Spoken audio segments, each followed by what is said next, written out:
Thursday. You're so thirsty, thirsty Thursday. Thirsty for knowledge, thirsty Thursday. Drink it up.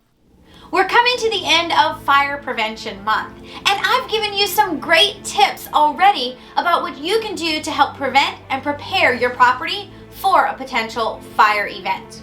So we've talked about how you can share prevention tips and fire safety with your resident. I've given you preparedness tips for on-site team members and how to create an emergency plan. And then we've even talked about what to do in the event of a fire on site. So what's next? Well, now we need to talk about recovery. So in the unfortunate event that you have a fire on site, I've put together a few to-dos that you can apply when trying to recover and get things back to normal.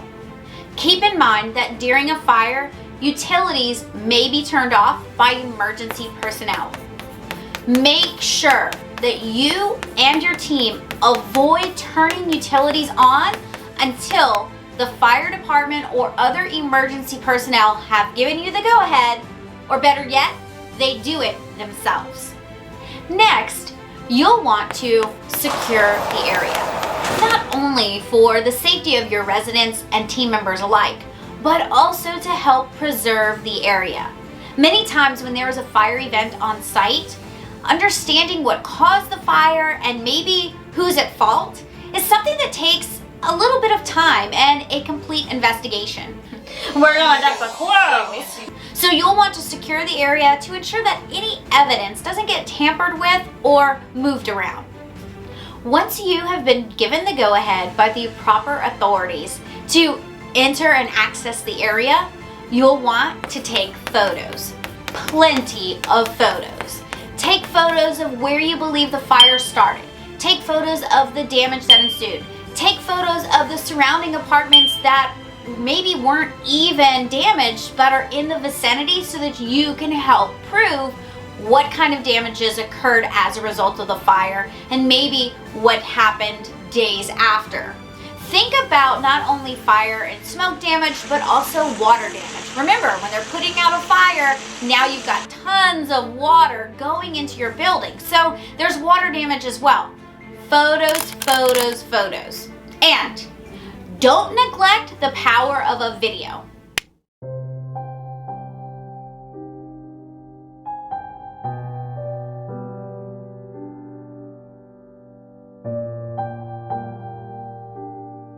I was once managing a site that had a major fire, and one of the residents reported that smoke detectors didn't go off. In fact, they were trying to blame our company for having faulty security devices. You know what saved us? The fact that we had video from days after the fire, when we went through the property and videoed the damage, and you could still hear the smoke detectors chirping in the background, days after the fire had ensued. This was a way for us to help defend ourselves in court and prevent major lawsuits.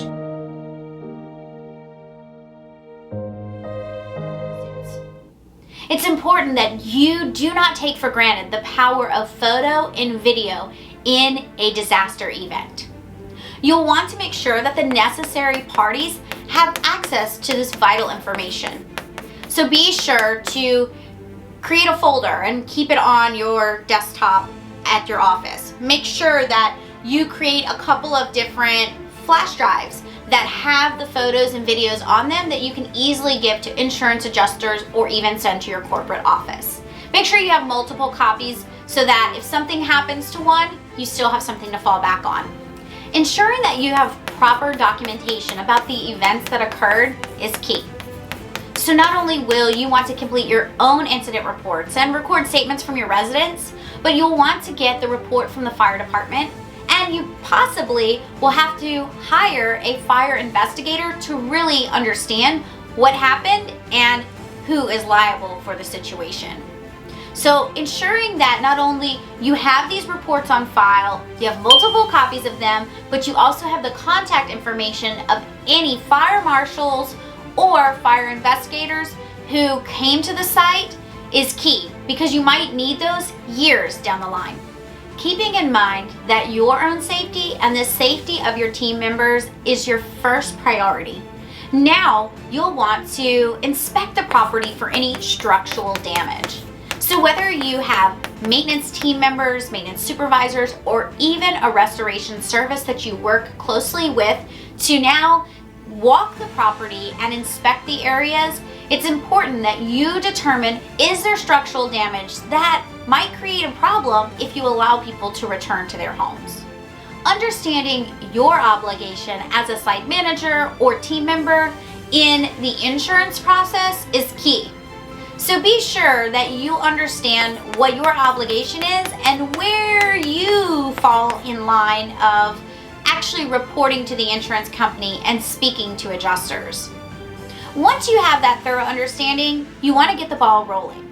But don't forget that your residents should have renter's insurance as well. So encouraging your residents to reach out to their insurance companies immediately is key to starting the process and ensure that everyone is responsible for their own property. Once you have a more thorough understanding of the extent of the damage to the property, now you can determine if you need to make temporary living arrangements or even help relocate some of your residents. Remember that the way you handle your residents in a crisis will directly affect your reputation as an individual and as an organization, not only with your residents, but also in the general public.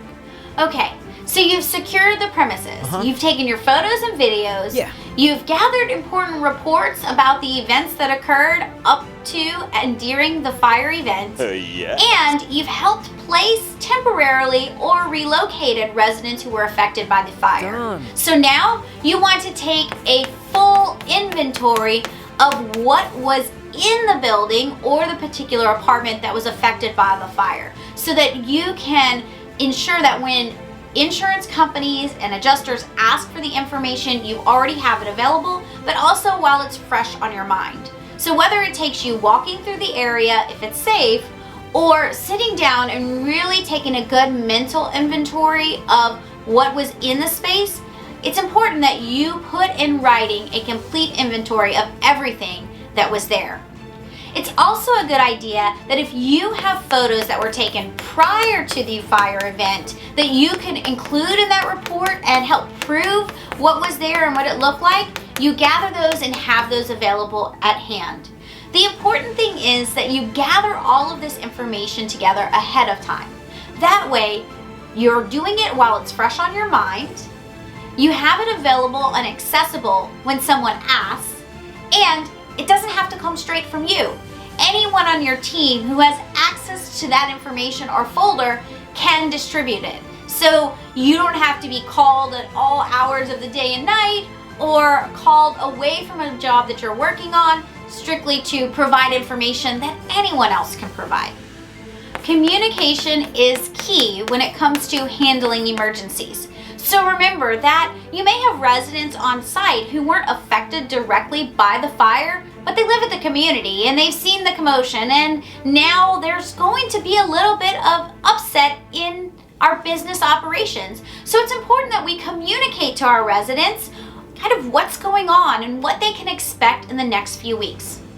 Additionally, now is the time to sit down with your team and discuss how you will answer certain questions. Put together a frequently asked questions list and coach them on what they should say when asked specific questions from residents or possibly even media. Lastly, you'll want to start to mitigate your damages and think about restoration. So, while you may not be able to start restoring the property immediately because inspections might be going on or insurance companies may want to visit before you actually get started, there's some things that you can do to help save the property from any additional damage. Things like taking off baseboards and pulling carpets back so that they can begin to dry out. Things such as putting in blower fans or ozone machines. All of these things are things that aren't going to make drastic changes to the condition of the property, but it could prevent it from being damaged any further. And then you'll want to start putting together your list of restoration services. So whether you have a contract with a company already that's on call and ready to respond, or you have to call various companies, get your bids and all of the details together, you want to make sure that you have all of that ironed out. So the moment that you get the thumbs up from fire inspectors and insurance companies, you can start the restoration process with very little delay. As property management professionals, it's our responsibility to work with our residents to help educate them in fire safety and prevention techniques. And we're on the front lines. When something goes wrong, an emergency happens, we're there. We have to handle the emergency respondents. We have to handle the residents. We have to handle the insurance companies, handle the media, and even our upper management. And it's our job to ensure that morale and communication is upheld after an emergency event, that we get our teams and our residents through this devastation and possibly fatal situation. It's our responsibility as property management professionals to help lead the way to recovery. So I urge you, in Fire Prevention Month, take this seriously. Use this time to interact with your residents, to train your team, and to prepare yourself in the event of an emergency. I hope that you never have to deal with a fire on site. But if you do, I hope that you're ready and prepared and confident in the skills that you have and the knowledge you've gained.